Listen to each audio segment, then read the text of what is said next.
سرکار دو عالم صلی اللہ علیہ وسلم نے فرمایا صدقہ برائی کے 70 دروازے بند کرتا ہے۔ آقا فرماتے جو اللہ کی رضا کی خاطر صدقہ کرے تو وہ صدقہ اس کے اور آگ کے درمیان آڑ بن جاتا ہے۔ ایک اور جگہ نبی پاک علیہ الصلوۃ والسلام نے فرمایا صدقہ دو، صدقے کے ذریعے اپنے مریضوں کا مداوا کرو، بے شک صدقہ حادثات اور بیماریوں کی روک تھام کرتا ہے اور یہ تمہارے اعمال اور نیکیوں میں اضافے کا باعث ہے۔ میں سوال کرتا ہوں اس شخص سے جو کہتا ہے میں نے 1000 دیے 10,000 نہیں ہوئے۔ آپ نے 1000 دیے اور باہر جا کر آپ کا ایکسیڈنٹ ہونے والا تھا۔ صدقہ برائی کو روکتا ہے نا، بلا کو روکتا ہے۔ آپ کو 10,000 اچھے تھے، یہ آپ کی ٹانگ ٹوٹنے والی تھی وہ بچ گئی، آپ کو خطرناک بیماری لگنے والی تھی۔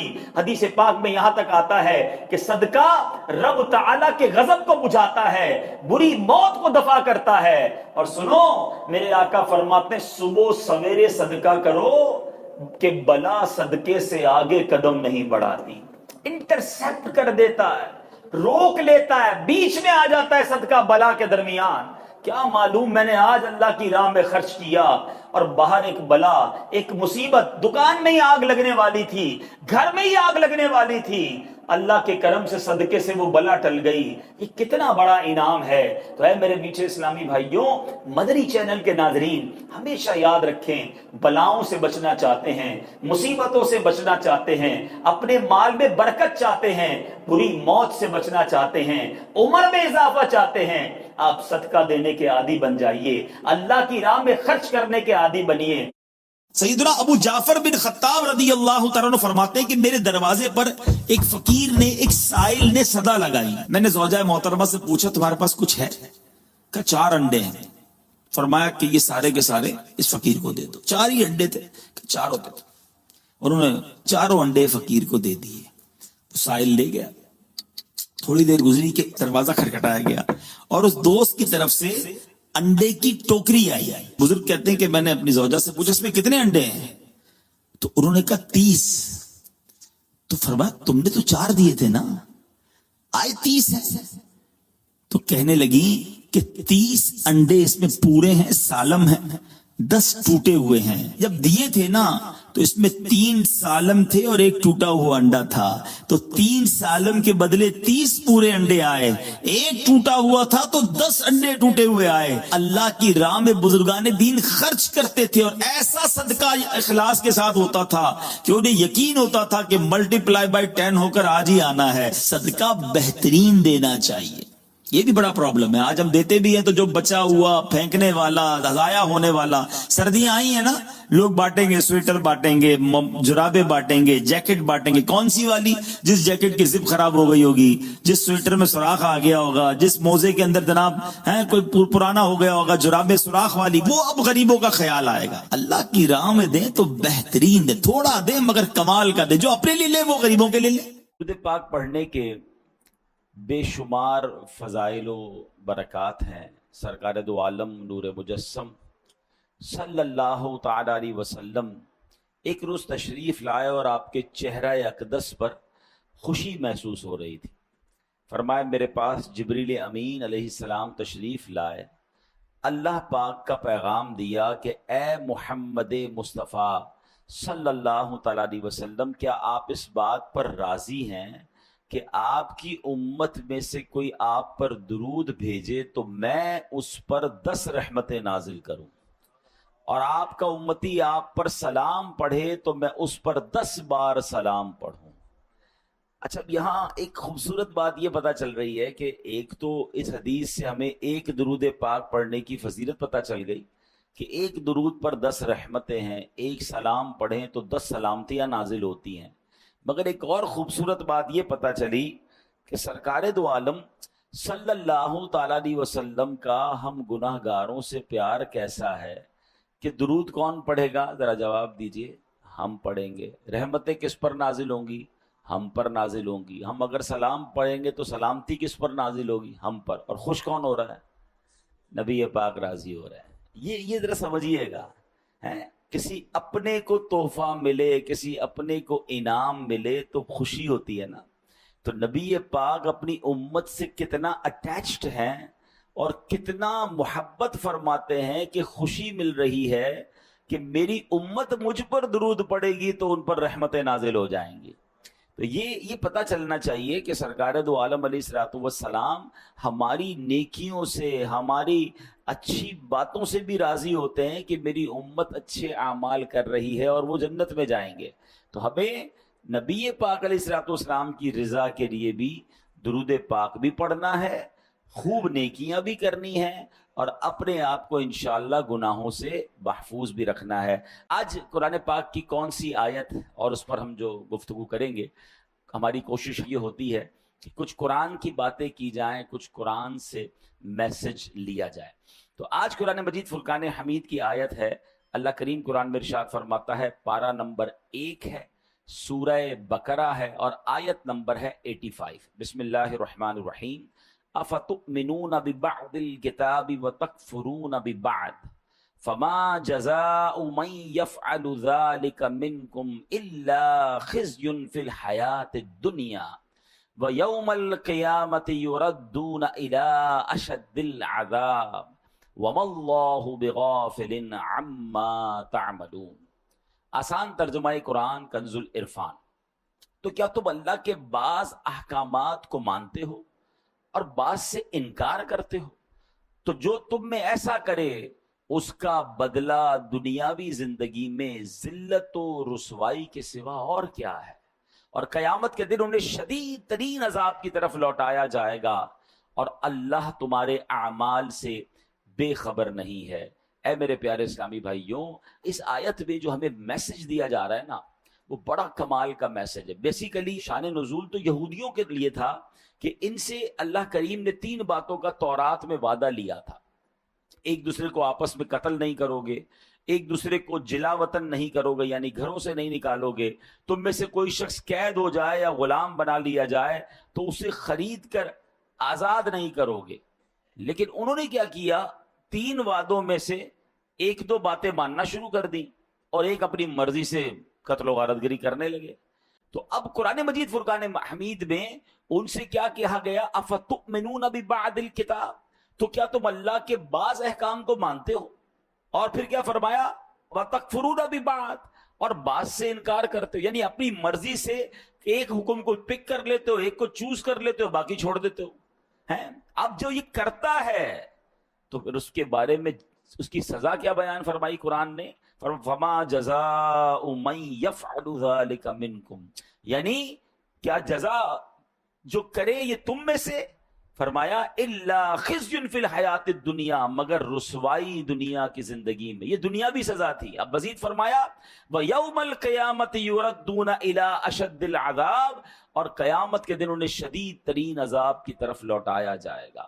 یعنی جو اپنی مرضی کا حکم مان لے، باقی کا انکار کرے، اسے 2 سزائیں ملے گی، دنیا میں بھی سزا ملے گی اور آخرت کا شدید عذاب بھی ملے گا. وَمَا اللَّهُ بِغَافِلٍ عَمَّا تَعْمَلُونَ، اور اللہ تمہارے اعمال سے بے خبر نہیں ہے. تو اے میرے پیارے اسلامی بھائیوں، یہاں ایک بڑا واضح قرآن کا میسج ہے. یقیناً یہ ان لوگوں سے فرمایا گیا، مگر یہ حکم ہم سب کے لیے بھی ہے کہ قرآن کے کچھ احکام، شریعت کے کچھ احکام مان لیے اور کچھ کو رد کر دیا ہے، کسی کا انکار کر دیا.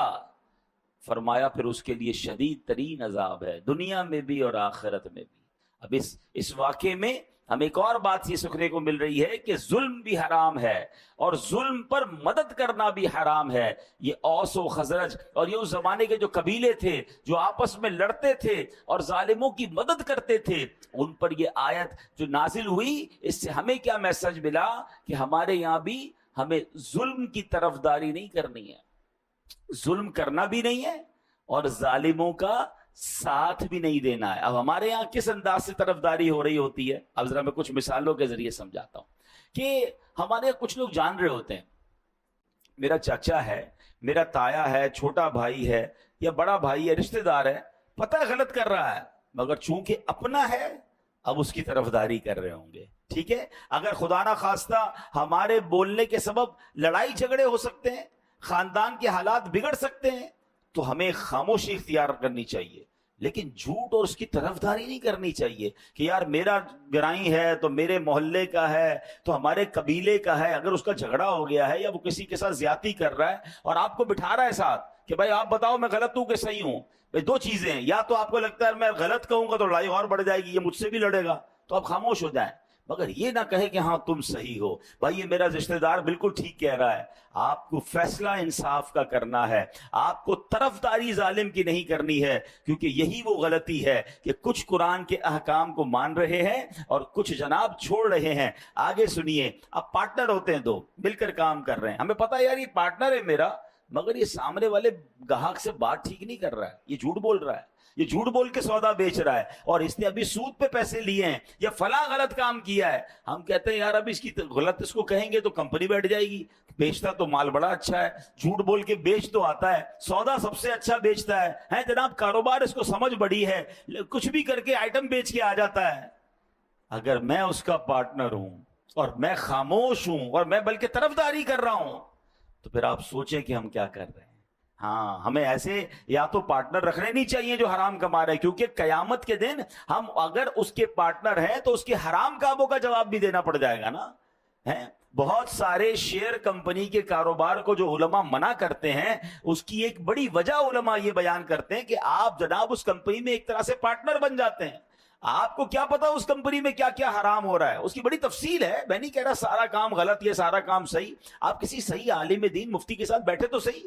پارٹنر بننا آسان نہیں ہے کسی کا، اب اگر آپ کسی بھی چیز کے پارٹنر ہیں تو اس کے اچھے کے بھی پارٹنر ہیں، اس کے برے کے بھی پارٹنر بن گیا، تو یہ سوچنا ہوگا کہ کہیں میں غلط کام کی طرف تو نہیں جا رہا۔ اسی طرح لوگ معاذ اللہ آج کل کیا ہوتا ہے، کچہریوں میں جھوٹی گواہیاں دے رہے ہیں، اللہ اکبر، حالانکہ معلوم ہے کہ جھوٹی گواہی دے رہا ہوں، ظلم ہو رہا ہے، مگر کہیں یہ ایسا نہ ہو کہ کسی مظلوم کے ساتھ برا ہو جائے اور کسی ظالم کا فائدہ ہو جائے، تو پھر دنیا اور آخرت کے شدید عذاب کے لیے تیار رہیے۔ ایک بات یاد رکھیے کہ آپ کی لکھت سے، آپ کے کالم سے، آپ کی صحافت کی آواز سے، یا اگر آپ وکیل ہیں تو آپ کیس لیتے وقت بھی یہ دیکھیں، وکیلوں کو پتا ہوتا ہے کہ میں جس کا کیس لے رہا ہوں یہ ظالم ہے یا مظلوم ہے، مگر اگر پیسے اچھے ملتے ہیں، اگر نام ہو رہا ہے، اگر شہرت ہو رہی ہے، تو کہتے ہیں یار ہمیں تو اپنے کیس سے مطلب ہے نا، تو کیا آپ قتل کرنے والے کو جو ہے وہ بے قصور ثابت کریں گے؟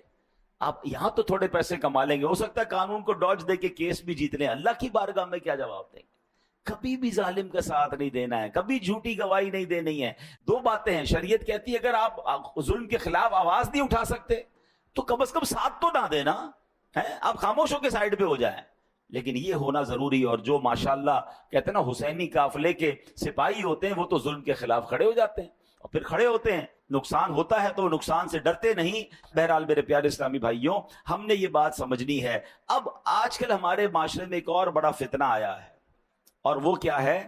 آدھی جہالت ہے، کیونکہ قرآن نے بڑا پیارا حکم دیا ہے، افتؤمنون ببعض الکتاب وتکفرون ببعض، تو کیا تم اللہ کے بعض احکام کو مانتے ہو اور بعض سے انکار کرتے ہو؟ تو اب ہوا کیا ہے، ایک بات یاد رکھیے گا، آدھا جاہل جو ہوتا ہے وہ بہت خطرناک ہوتا ہے، کیونکہ کچھ لوگ قرآن کی ایک دو آیتیں یاد کر کے، ایک دو حدیثیں یاد کر کے اب احکام شریعہ بیان کرنا شروع کر دیتے ہیں کہ یہ ناجائز ہے، یہ جائز ہے۔ ارے بھائی قرآن میں تو لکھا ہے، ایسا تو کر ہی نہیں سکتے۔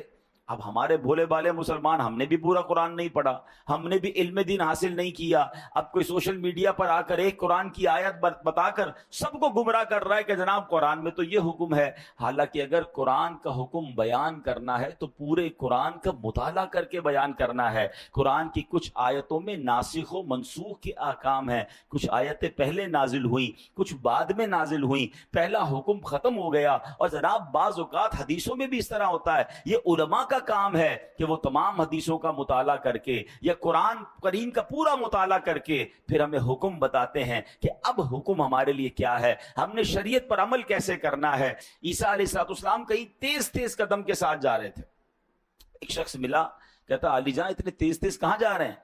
تو کہا میں نے ایک بے وقوف کو دیکھ لیا ہے، اس سے دور بھاگ رہا ہوں۔ عرض کیا علی جان آپ تو بڑے شاندار شخصیت والے ہیں، بڑی شان والے ہیں، آپ تو مردے زندہ کر لیا کرتے ہیں۔ آپ نے بڑا خوبصورت جملہ فرمایا مردے زندہ کرنا آسان ہے، بے وقوف کو سمجھانا انتہائی مشکل ہے۔ ہاں یہ بے وقوف کی جو دوستی ہوتی ہے نا، اور بے وقوف سے اگر کوئی دین سیکھ رہا ہے تو پھر اس کا بیڑا غرق ہی ہونا ہے. تو پہلے یہ چیک کیجئے کہ ہم علم دین کس سے سیکھتے ہیں، ہم جس سے سیکھ رہے ہیں اس نے بھی سیکھا ہے کہ نہیں سیکھا. اور جمعہ 8 دن ہوئے اور جناب بیٹھ کے ہمیں سکھانا شروع کر دیا. یہ باقاعدہ ایک پوری نالج ہے، یہ پوری ایک سائنس ہے، اور قرآن فہمی یہ ہر کسی کا کام نہیں ہے. اب آپ ذرا غور کیجئے یہ بے وقوف کہاں تک پہنچتا ہے جب ایک قرآن کی آیت سے معاملے کو سمجھے. شیر خدا کے علم دین کا اور قرآن فہمی کا عالم یہ ہے کہ آپ فرماتے اگر میں سورہ فاتحہ کی تفسیر لکھنا شروع کروں تو اتنی کتابیں لکھ دوں کہ 70 اونٹ ان کتابوں کے بوجھ سے دب جائیں. اتنی ایک سورہ فاتحہ کی تفسیر. اب آپ سوچیں کہ مولا علی کے قرآن فہمی کا عالم کیا ہوگا. مگر آپ کے دور میں ایک فرقہ نکلا جس کا نام تھا خارجی فرقہ. اس نے پتہ ہے مولا علی پر کفر کا فتویٰ لگا دیا. آپ غور کریں کہ جس کی شان اتنی نرالی ہے ان بدبختوں نے شیر خدا پر کفر کا فتویٰ لگایا. اب وہ فتویٰ کیا تھا، معاملہ کیا ہوا؟ معاملہ یہ ہوا تھا کہ مولا علی شیر خدا اور حضرت امیر معاویہ رضی اللہ تعالیٰ عنہ پر کسی دینی مسئلے پر اختلاف ہو گیا. تو مولا علی ماشاءاللہ بڑی معاملہ فہم شخصیت ہے. آپ نے حکمت عملی مقرر فرمائی اور ایک حکم یعنی ایک ایسا بندہ مقرر کیا جو دونوں گروہ کی بات سنے اور درمیان میں سلو کروا دے، فیصلہ ڈیسائیڈ کر دے. تو ایسا ہی ہوا اور انہوں نے فیصلہ سنایا اور سلو ہو گئی. اب ایک فرقہ تھا جو جنگ چاہتا تھا. آج بھی کچھ لوگ ایسے ہیں جو چاہتے لڑائی ہونی چاہیے، جھگڑا ہونا چاہیے، معاملہ بگڑنا چاہیے. یہ امن و امان سے مسلمان کیوں رہ رہے ہیں؟ یہ فرقے والا ادھر حملہ کرے تو یہ والا ادھر حملہ کرے. اچھا جناب فرقہ واریت کی لڑائی نہیں ہو رہی تو چلو بھائی خاندانی لڑائی شروع کرو، صوبائی لڑائی شروع کرو. ان کی جنگ میں ان کو فائدہ ہے، پرابلم کریٹ ہوتی ہے تو جناب ان کو مزہ آ رہا ہوتا ہے. تو ایسے لوگوں سے بھی بچنا ہے. تو مولا علی نے بڑی حکمت عملی کا مظاہرہ کیا اور سلو ہو گئی. اب وہ جو خارجی فرقہ تھا انہوں نے کیا کہا؟ انہوں نے کہا اللہ تو قرآن میں فرماتا ہے ان الحکم الا للہ، حکم تو صرف اللہ کا ہے. مولا علی نے بندے کو ثالث بنا دیا، اس کے ذریعے فیصلہ کروا دیا، یہ تو کفر ہو گیا. آپ دیکھیں ایک قرآن کی آیت، اس کا ایک جز، اس سے اپنی عقل سے فیصلہ کیا اور جناب شور مچانا شروع کر دیا. اللہ اکبر. میرے شیر خدا مولا علی کا تدبر دیکھیں، آپ کی جناب صبر کا مقام دیکھیں. آپ تو اس قدر عظیم ہستی ہے کہ آپ حکم فرماتے نہ جانے کیا ہو جاتا. آپ نے پھر سلو کی طرف بات آگے بڑھائی. آپ نے جو ترجمان القرآن ہیں عبداللہ ابن عباس رضی اللہ تعالیٰ عنہ، کمال کا قرآن کا علم تھا، ان کو بھیجا کہ جا کے ذرا ان کو سمجھائیں.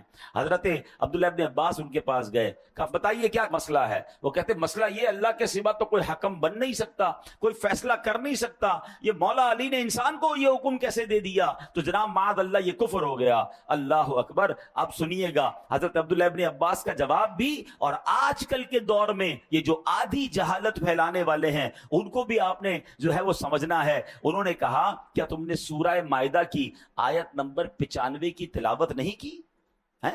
اگر حالت احرام میں، اللہ کیا فرماتا ہے؟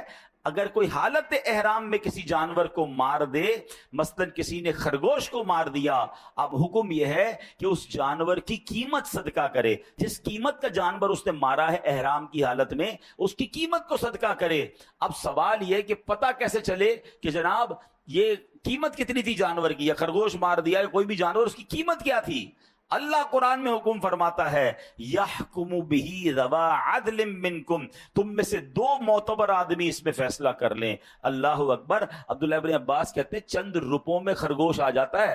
اس کی قیمت ڈیسائیڈ کرنے کے لیے تاکہ آپس میں پرابلم نہ ہو 2 بندے بیٹھ کے فیصلہ کر لیں. اللہ اکبر. فرمایا بتاؤ جانور کی قیمت زیادہ یا انسانوں کی قیمت زیادہ؟ شیر خدا نے صحابہ کرام کے درمیان کوئی ڈسٹربنس نہ ہو جائے، کوئی لڑائی نہ ہو جائے، انسانی جان ضائع نہ ہو جائے، اس کے لیے کسی کو حکم بنایا کہ جناب فیصلہ کرا دیا جائے. تو اس میں کیا حرج ہے جب خرگوش کی قیمت معلوم کرنے کے لیے قرآن کہہ رہا ہے کہ جناب 2 بندے بیٹھ کر فیصلہ کر لیں کہ قیمت کیا ہے. تو پتہ یہ چلا ایک آیت تو پڑھی تھی، پورا قرآن نہیں پڑھا تھا، حالانکہ آگے قرآن میں اس کی ڈیفینیشن موجود ہے. اور یہی آج کے دور کا پرابلم ہے. اور یہاں ہماری بھی ایک کمزوری ہے کہ ہم جناب ہر کسی کی بات سننے کے عادی بن گئے، اور جب سنتے ہیں ہیں تو کنفیوز ہو جاتے ہیں. معاذ اللہ اب تو لوگ غیر مسلموں کو سننے لگ گئے. جب سنتے ہیں تو کہتے ہیں یار یہ اسلام کی جو حقانیت ہے اس پہ کچھ کنفیوژن ہے. ہمیں آ کے لوگ سوال کر رہے ہوتے ہیں اللہ تبارک و تعالیٰ ایک ہے، اس کی دلیل کیا ہے؟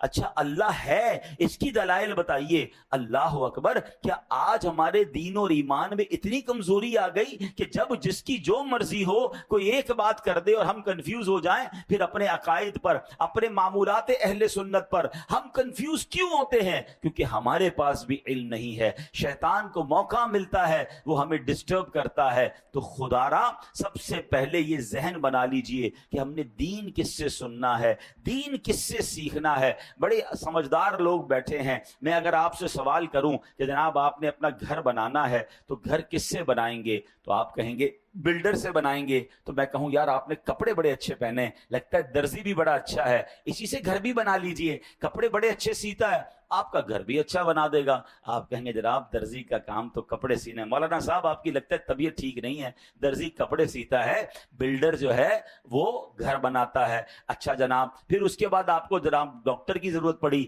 طبیعت خراب ہوئی، تو اب میں آپ کو کہوں کہ آپ ایسا کیجئے کہ آپ چپل بڑے اچھے سلوا کے لائے تھے، اسی بندے سے آپ اپنی دوائی بھی لے لیجئے. آپ کہیں گے لگتا ہے آج آپ نے دوائی نہیں پی ہے کہ جناب چپل سینے والا جو ہے وہ ہمیں دوائی کیسے دے گا. تو کمال ہے کہ دنیا کی ہر فیلڈ میں آپ اپنے لیے اس فیلڈ کا ایکسپرٹ تلاش کرتے ہیں. موچی سے جوتے سلواتے ہیں، درزی سے کپڑے سلواتے ہیں، ڈاکٹر سے دوائی لیتے ہیں، بلڈر سے گھر بناتے ہیں. ان کو آپس میں مکس اینڈ میچ نہیں کرتے.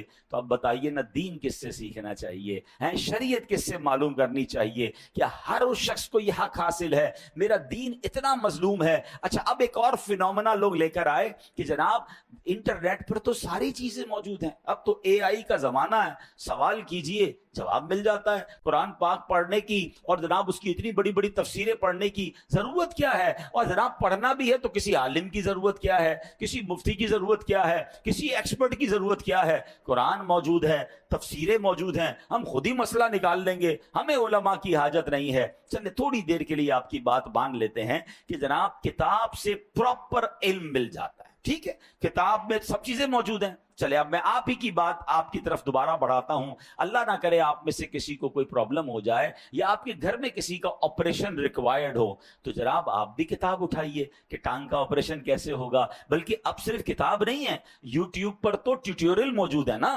ویڈیو بھی موجود ہے کہ یہ والا آپریشن کیسے ہوگا. تھوڑا مزید سوال اے آئی سے کر لیجئے کہ کون سا چاقو استعمال کروں، کون سی چھری استعمال کروں، پہلا کٹ کدھر لگاؤں. 2-4 دوست جمع ہو جائیں اور ٹانگ کا آپریشن گھر میں کر لیجئے، 2-4 لاکھ روپے بھی بچ جائیں گے.